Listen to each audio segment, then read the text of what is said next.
Movie के start में हम लोरा नाम की ओल्ड लेडी से मिलते हैं, क्योंकि लोरा आज से 36 साल पहले यानी 1960 में लंदन डायमंड कॉर्पोरेशन की पहली फीमेल मैनेजर थी। उस वक्त फीमेल्स की जॉब करने का कोई कॉन्सेप्ट नहीं था। उन्होंने बहुत मेहनत की, पैसा कमाया, इसलिए आज बहुत से ट्रस्ट उन्हीं की दी हुई फंडिंग्स पर चलते थे। रिपोर्टर उनसे उनकी तरक्की का राज पूछती है तो लोरा उसे अपने बैग से एक हीरा निकाल कर दिखाती है। ये बहुत ही कीमती हीरा था। लोरा बताती है कि मैंने इसे लंदन डायमंड कॉर्पोरेशन से चुराया था जब 1960s में मैं वहाँ जॉब करती थी। एक काबिल मैनेजर होने के बावजूद भी 6 साल तक उसे किसी तरह की प्रमोशन नहीं दी गई थी। सीन्स पास्ट में शिफ्ट होते हैं और हम 1960 के अंदर लंदन डायमंड कॉर्पोरेशन को देखते हैं। यहाँ बोर्ड ऑफ डायरेक्टर्स की मीटिंग थी। आज एक नए मैनेजिंग डायरेक्टर को चुना जाना था। लोरा के परफॉर्मेंस सबसे एक्सेलेंट होने के बावजूद भी लोरा को ये पोजीशन नहीं दी जाती, क्योंकि उस टाइम पर मेल्स को हर चीज पर प्रेफर किया जाता था। इसी वजह से लोरा बहुत ज्यादा डिस्टर्ब हो चुकी थी। वो अपने ऑफिस में जाती है और एक पेपर पेन पकड़ के लिखती है, don't give up, work harder, you will win. यानी हार नहीं मानो, तुम मेहनत करोगी और जीत जाओगी। ये लिखने के बाद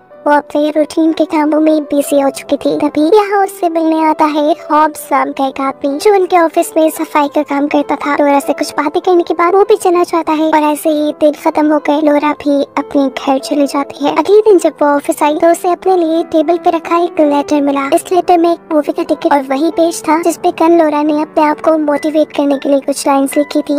अब लेटर बेचने वाले ने उस पेज पे एक और लाइन ऐड की थी, नो यू वॉन्ट, यानी तुम नहीं जीत पाओगी। मूवी के टिकट के पीछे शो का टाइम था, इसलिए लोरा इस आदमी से मिलने के लिए सिनेमा चली जाती है। हैरानी की बात थी कि सिनेमा के अंदर हॉब्स था, जिसे देखकर लोरा वापस जाने लगी थी, लेकिन हॉब्स उसे रोककर कहता है, रुको लोरा, मैंने ही तुम्हें यहाँ बुलाया था। वो बिना मजाक किए लोरा को यहाँ बुलाने का मकसद भी बता देता है। लोरा से कहता है कि मैं लंदन डायमंड कॉर्पोरेशन से हीरे चुराना चाहता हूँ और इसमें मुझे तुम्हारी मदद चाहिए। लोरा हीरे चुराने के बारे में सुनते ही लोरा परेशान हो चुकी थी, इसलिए बिना कुछ सोचे समझे वो ना कह देती है। लेकिन हॉब्स कहता है जिस बात में कोई फैसला नहीं करो, वैसे भी तुम्हारे सारे सपने टूटने वाले हैं, क्योंकि लंदन कॉर्पोरेशन तुम्हें तुम्हारी जॉब से निकालने वाली है। मैंने मीटिंग में उनकी डिस्कशन सुनी थी। लोरा को उसकी किसी बात पे एतबार नहीं था, इसीलिए वो वहाँ से चली जाती है। अगले दिन भी वो रूटीन के मुताबिक ऑफिस आती है और ऑफिस की फाइल्स चेक करते हुए उसे हकीकत पता चली जाती है कि हॉब्स सच बोल रहा था। ऑफिस वाले सच में उसे जॉब से निकालने वाले थे। ये देखकर वो बुरी तरह परेशान हो चुकी थी। उसने इस जॉब पे बहुत मेहनत की थी। एक्सीलेंट परफॉर्मेंस के बावजूद भी प्रमोशन देना तो उनके लोग उसे काम से ही निकाल रहे थे। इस सब के गुस्से में उसने फैसला कर लिया था कि वो हॉब्स के साथ उसके प्लान में उसका साथ देगी। अगले दिन वो डॉग रेस में हॉब्स से मिलती है। वो इस मरतबा हॉब्स के बारे में भी सारी इन्फॉर्मेशन निकाल के लाई थी। उससे कहती है, तुम्हारी फैमिली में तो कोई भी नहीं, 15 साल पहले तुम्हारी बीवी की मौत हो चुकी है, तो फिर तुम इतने सारे हीरे किसके लिए चुराना चाहते हो। हॉब्स उसे उस बात का जवाब नहीं देता। उसे बस लोरा की मदद से अपना प्लान पूरा करना था, जिसमें लोरा के साथ उसका भी फायदा था। वो लोरा को अपने घर ले आता है। लोरा से अपना प्लान डिस्कस करते हुए वो बताता है कि हर रात 9 बजे ऑफिस पूरी तरह से खाली हो जाता है। ऑफिस में 2 गार्ड्स सिर्फ ग्राउंड फ्लोर पे होते हैं और पिछले 14 सालों से मैं रात के 9 बजे लॉकर के बाहर की सफाई करता हूँ। यही वो टाइम होगा जब मैं वहाँ से हीरे चुरा लूंगा। लोरा जवाब में कहती है, पॉसिबल ही नहीं है। तो मैं अगर वहाँ पूरी जगत पे छोड़ दिया जाए तो तुम वो लॉकर नहीं खोल पाओगी, क्योंकि उस लॉकर का कोड हर हफ्ते चेंज होता है और कोड सिर्फ कंपनी के ओनर को ही पता होता है। हॉब्स कहता है, हाँ ये बात भी मैं जानता हूँ। एक दिन बॉस की डेस्क की सफाई करते हुए मैंने वो कोड देखा था, लेकिन अब बॉस वही कोड अपने घर पे रखने लगे हैं और यही मदद तो मुझे तुमसे चाहिए। तुम उनके घर होने वाली पार्टी में जाकर मुझे वहाँ से कोड ला कर दोगी। कुछ सोचते हुए लोरा कहती है, अगर मैं कोड चुरा कर ले भी आऊँ तब भी तुम वहाँ से हीरे चुराने में कामयाब नहीं हो पाओगे। तब हॉब्स उसे अपनी बोतल दिखाता है और कहता है कि मैं इस बोतल के अंदर $1 मिलियन तक के हीरे चुरा कर ला सकता हूँ और ये हीरे मेरे और तुम्हारे लिए काफी होंगे। घर आने पर लोरा उसी की बातें सोच रही थी। बहुत सोचने के बाद वो हॉब्स का साथ देने को तैयार हो जाती है और पहुंच जाती है पार्टी में, जहां उसे एक इंश्योरेंस कंपनी का मालिक भी मिलता है। इसी इंश्योरेंस कंपनी में उनकी कंपनी के सभी डायमंड्स की इंश्योरेंस थी। फिर पार्टी में मौका पाते ही वो अपने बॉस की स्टडी में पहुंच जाती है। वो यहाँ पर कोड ढूंढने की कोशिशों में थी, लेकिन इससे पहले कि वो कोड ढूंढ पाती उसे कदमों की आवाजें आना शुरू हो जाती है। इन्हीं इस कमरे की तरफ कोई आ रहा था और ऐसे वो फंस जाती, जिनसे बचने के लिए लोरा यहीं पर छुप चुकी थी। इधर उसके बॉस गए थे, उन्हें लॉकर से कुछ चीजें चाहिए थी और जिस टाइम वो लॉकर खोलते हैं तब लोरा अपने पास मौजूद दूरबीन की मदद से उनके लॉकर का कोड देख लेती है। अपने बॉस के जाने के बाद वो बड़ी आसानी से उनका लॉकर खोलकर वहाँ से कोड्स हासिल कर चुकी थी। अब इनके प्लान के मुताबिक इनका काम तो बहुत आसान हो चुका था, पर इतना बड़ा काम वो भी बिना मुश्किल के हो जाए ऐसा तो मुमकिन ही नहीं। अगले दिन जैसे ही लोरा ऑफिस आती है तो देखती है कि ऑफिस में सीसीटीवी कैमरास लग रहे थे। वो हॉब से मिलकर उसे फौरन ये खबर देती है और कहती है कि अब चोरी करना मुमकिन नहीं रहा, क्योंकि ऑफिस में 8 सीसीटीवी कैमरास लग चुके हैं और एक कैमरा लॉकर के आगे भी है। अब हम चोरी नहीं कर पाएंगे। हॉब ये सुनकर परेशान तो हुआ, लेकिन उसने अपना चोरी करने का इरादा नहीं छोड़ा था। वो लोरा से पूछता है कोई तो रास्ता होगा। तब बहुत सोचने के बाद लोरा उसे बताती है कि कैमरास बेशक 8 है, लेकिन मॉनिटर गार्ड्स के सामने सिर्फ 4 ही है। हर 2 कैमरास के ऊपर एक मॉनिटर है और हर 1 मिनट बाद मॉनिटर्स पर कैमरा की फुटेज चेंज हो जाएगी। आसान लफ्जों में तुम्हारे पास सिर्फ 1 मिनट होगा जब गार्ड्स की नजर लॉकर पे नहीं होगी और तुम्हें इसी टाइम के अंदर अपना काम पूरा करना होगा। हॉब्स कहता है तो हाँ ठीक है, मैं 1 मिनट में वो लॉकर खोल के उसके अंदर चला जाऊंगा। जवाब में लोरा कहती है पागल मत बनो हॉब्स, तुम्हारी उम्र हो गई है। 1 मिनट पे तुम भाग कर अंदर जाओगे, बाहर आओगे, तुम नहीं कर पाओगे, पकड़े जाओगे। उसे मैं अब वो उठ के यहाँ से जाने ही वाली थी, लेकिन हॉब्स उसका हाथ पकड़ लेता है और उसे कहता है कि तुमने मुझे लॉकर के कोड ला कर दिए हैं, अब तुम्हें हर हाल में मेरे साथ इस मिशन में रहना पड़ेगा। न चाहते हुए भी लोरा को अब उसका साथ देने को तैयार होना पड़ा था। अब अगला दिन आ जाता है जिस दिन हॉब्स ने अपना प्लान पूरा करना था। हॉब्स सबसे पहले कैमरास के मॉनिटर्स के पास जाता है। मॉनिटर पर जैसे ही लॉकर वाले कैमरा की फुटेज बंद होती है, हॉब्स अपने स्टॉप वॉच पे 1 मिनट का टाइमर लगा लेता है। इस 1 मिनट में उसे लॉकर तक भी पहुँचता था और लॉकर खोलना भी था। और ठीक उसी वक्त लोरा गार्ड को फोन करती है ताकि वो गार्ड का ध्यान भटका सके। गार्ड फोन उठाता है, लेकिन दूसरी तरफ से कोई भी नहीं बोल रहा था। वो भागकर लॉकर की तरफ जाता है। लॉकर खोल के वो अंदर भी जा चुका था। अब उसके सामने बहुत सारे हीरे थे और इनमें से कुछ हीरे उसे प्लान के मुताबिक अपने बोतल में इकट्ठा करने थे। अपना काम पूरा होते ही हॉब्स इस लॉकर से बाहर भी आ चुका था। जब लॉकर के कैमरास की फुटेज मॉनिटर में नहीं दिख रही थी, उसने अपना मिशन पूरा कर लिया था और अब वो अपने घर वापस जाने वाला था। वो जैसे ही लंदन डायमंड कॉर्पोरेशन से बाहर निकलता है तो गार्ड उसे रोक लेते हैं। हॉब्स बुरी तरह घबरा चुका था। उसके हाथ में डायमंड वाली बोतल भी थी, लेकिन जैसा वो सोच रहा था कि वो पकड़ा गया, वैसा कुछ भी नहीं था। गार्ड ने वापस उसे अंदर इसलिए बुलाया था क्योंकि टॉयलेट बहुत गंदे थे। वो टॉयलेट साफ करता है और घर आ जाता है। घर आकर वो अपनी बोतल खोलकर उसे सिंक में खाली कर देता है। हम देखते हैं कि उसमें तो कॉफी है, कोई हीरे नहीं। तो क्या हॉब्स ने हीरे चुराए नहीं? अगले दिन लोरा ऑफिस जाती है। ऑफिस में मची अफरा तफरी देखकर वो ये बात जान चुकी थी कि हीरो की चोरी का इन लोगों को पता चल चुका है, लेकिन वो इस बात पे हैरान थी कि हॉब्स ने सिर्फ 1 बोतल हीरे चुराए थे, लेकिन वहाँ तो 200 टन हीरे थे। 1 बोतल की चोरी का किसी को क्या पता चला होगा। अभी वो यही सब सोच रही थी कि उसे भी लॉकर रूम में बुला लिया जाता है और वहाँ जाकर उसकी आंखें सख्ते में रह चुकी थी, क्योंकि उस जगह एक भी हीरा नहीं था। वो खुद हैरान थी ये सोचकर कि हॉब्स ने ये सब कैसे किया। 200 टन हीरे वो अकेले कैसे ले जा सकता था, वो भी बिना किसी ट्रक या गाड़ी के। वो जल्दी से आकर हॉब्स से पूछती है आखिर तुमने ये सब कैसे किया? वैसे भी वही तो डील हुई थी कि तुम सिर्फ 1 बोतल हीरे चुराओगी, तुमने 200 टन हीरे चुरा लिए। हॉब्स तुम्हारा दिमाग खराब है। हॉब्स से उसकी किसी बात का जवाब नहीं देता। लोरा बहुत से सवालों से पूछ चुकी थी कि तुमने हीरे कहाँ रखे, कैसे लेकर गए, पर हॉब्स चुप था। लंदन डायमंड कॉर्पोरेशन ने बहुत से इन्वेस्टिगेटर्स की टीम भी हायर कर ली थी, जिनके पास चोरों को पकड़ने की जिम्मेदारी थी, और यही इन्वेस्टिगेटर हॉब्स और लोरा को बातें करते हुए देख लेता है। इसलिए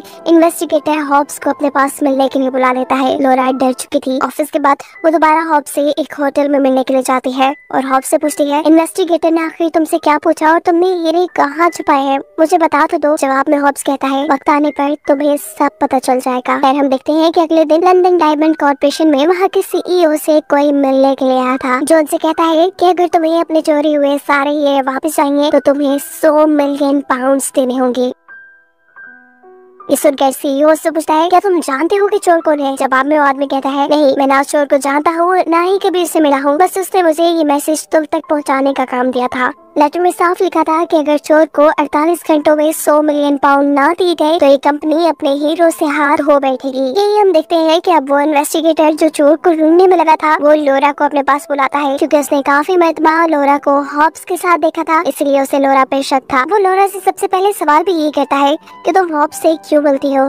जवाब में वो कहती है क्योंकि वो अच्छा इंसान है, मेरा दोस्त है, इसीलिए। इस इन्वेस्टिगेशन में उसे लोरा के बारे में कुछ खास पता नहीं चला था, इसीलिए वो लोरा को छोड़ देता है। अब लोरा अपने एक सीनियर ऑफिसर से मिलती है और उनसे इन्वेस्टिगेटर के साथ काम करने की परमिशन मांगती है। वो उनसे कहती है मैं ऐसा इसलिए करना चाहती हूँ ताकि चोर का जल्द से जल्द पता चल जाए और कंपनी स्टेबल रहे। ऑफिसर उसे परमिशन दे देते हैं। हालांकि लोरा इन्वेस्टिगेटर के साथ काम करना इसलिए चाहती थी ताकि उसे पता चल सके कि इन्वेस्टिगेटर उस तक पहुँच रहा है या नहीं। खैर अब लोरा और इन्वेस्टिगेटर एक साथ मिलकर काम करना शुरू कर देते हैं। इन्वेस्टिगेटर को कोई बहुत ही इम्पोर्टेंट इन्फॉर्मेशन पता चली थी जिसे वो कंपनी के सीईओ को बताने के लिए उनके ऑफिस में जाते हैं। वहाँ जाने पे वो देखते हैं कि यहाँ इंश्योरेंस कंपनी के हेड भी आए हुए थे, जिनसे लंदन डायमंड कॉर्पोरेशन के सीईओ ये बात कहते हैं कि हमें 2 दिन के अंदर 100 मिलियन पाउंड चाहिए जिससे हम चोर को देकर वो हीरे चुरा सके। इंश्योरेंस कंपनी वाले कहते हैं इतने तो पैसे मेरे पास नहीं है, अगर इतने पैसे मैंने तुम्हें दे दिए तो मैं सड़क पर आ जाऊंगा। तब लंदन डायमंड कॉर्पोरेशन के सीईओ कहते हैं मुझे इससे कुछ लेना देना नहीं,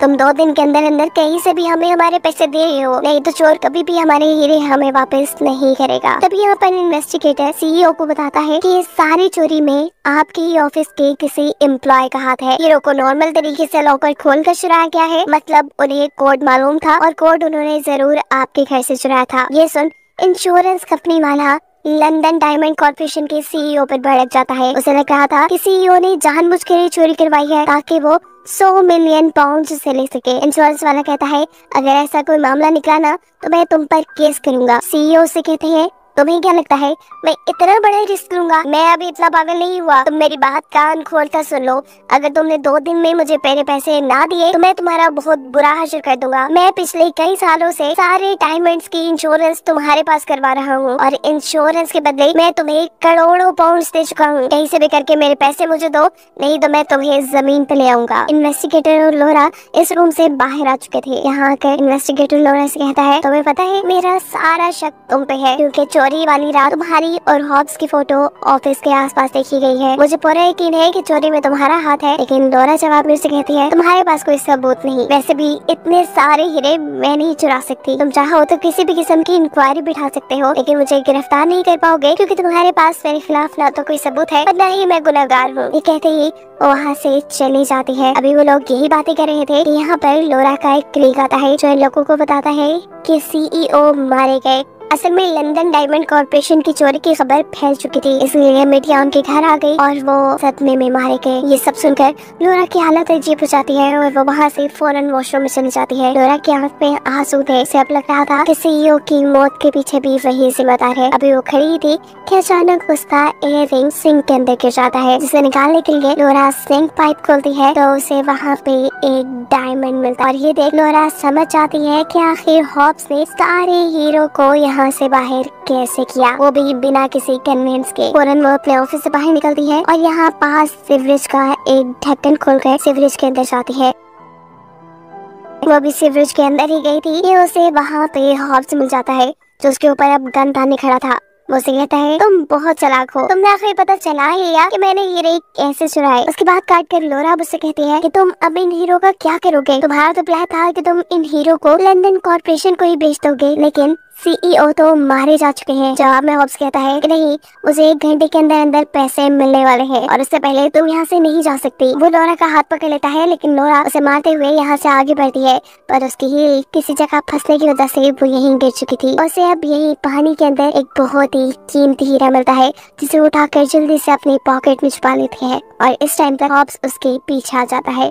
उसे कहता है कि तुम 1 घंटे तक यहीं रहोगी और साथ ही वो लोरा से पूछता है तुम जानती हो मेरी वाइफ की मौत कैसे हुई? लोरा कहती है हाँ, वो बीमार थी। हॉब्स कहता है नहीं, वो इतनी बीमार नहीं थी कि मर जाती, उसका इलाज मुमकिन था, इसीलिए मैं इंश्योरेंस वालों के पास गया। मैंने इंश्योरेंस वालों से पैसे मांगे तो उन्होंने मुझे कहा कि तुम्हारी वाइफ इतनी भी ज्यादा बीमार नहीं है, तुम्हें अपनी बारी का वेट करना होगा। और जब तक उनके पैसे लेने की बारी आई, हॉब्स की वाइफ की बीमारी बहुत ज्यादा बढ़ चुकी थी और जब उसे हॉस्पिटल में एडमिट किया गया तब तक उसकी मौत हो चुकी थी। हॉब्स कहता है कि अगर इंश्योरेंस कंपनी वाले चाहते तो मेरी वाइफ बच सकती थी, लेकिन इंश्योरेंस कंपनी का मालिक एक फ्रॉड था। उसने नेशनल हेल्थ इंश्योरेंस कंपनी में बहुत बड़े बड़े घपले किए और इसी वजह से मेरी वाइफ जैसे कई लोगों की मौत हो गई। उसकी कहानी सुनने के बाद लोरा समझ जाती है कि हॉब्स लंदन डायमंड कॉर्पोरेशन से नहीं बल्कि इंश्योरेंस कंपनी के मालिक से बदला लेना चाहता था, जिसके पास अब लंदन डायमंड कॉर्पोरेशन के सभी हीरो की इंश्योरेंस थी। अपना प्लान पूरा करने के लिए हॉब्स को 14 साल लग गए। 14 साल हॉब्स ने यहाँ पर एक एक सफाई करने वाले का काम किया ताकि वो अपनी वाइफ का बदला